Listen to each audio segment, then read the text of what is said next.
Zeeshan Ansari bowling లో Rickelton బలంగా bat ని జుల్పించాడు. బంతి వేగంగా దూసుకెళ్లిపోతుంది. ఇంతలో కమిన్స్ సూపర్ గా క్యాచ్ అందుకున్నాడు. దీంతో ఎస్ఆర్హెచ్ టీం సంబరాల్లో మునిగిపోయింది. రికల్టన్ డిసప్పాయింట్ తో పెవిలియన్ దారి పట్టాడు. Next batter Suryakumar Yadav ground లోకి ఎంట్రీ ఇచ్చాడు. బట్ సడన్ గా ఎంపైర్ ట్విస్ట్ ఇచ్చాడు. ఏం జరుగుతుందో అర్థం కాలేదు. ఇంతలో ఎంపైర్ థర్డ్ ఎంపైర్ కి కాల్ చేశాడు. ఏమైనా జిషన్ అన్సారీ నో బాల్ వేశాడా అనుకున్నా, వేయలేదు. అయినా థర్డ్ ఎంపైర్ నో బాల్ ఇచ్చాడు. దాంతో ఎంపైర్ గ్రౌండ్ వీడిన రికల్టన్ ని మళ్ళీ పిలిపించాడు. అసలు ఏం జరిగిందో తెలుసా బాస్?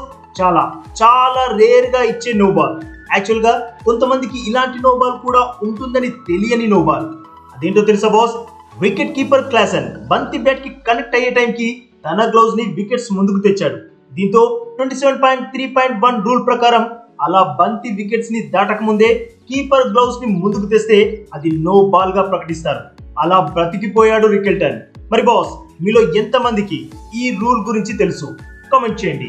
అలాగే ఈ వీడియో చూసినందుకైతే మీ అందరికీ దిల్ సే థ్యాంక్ యూ బాస్.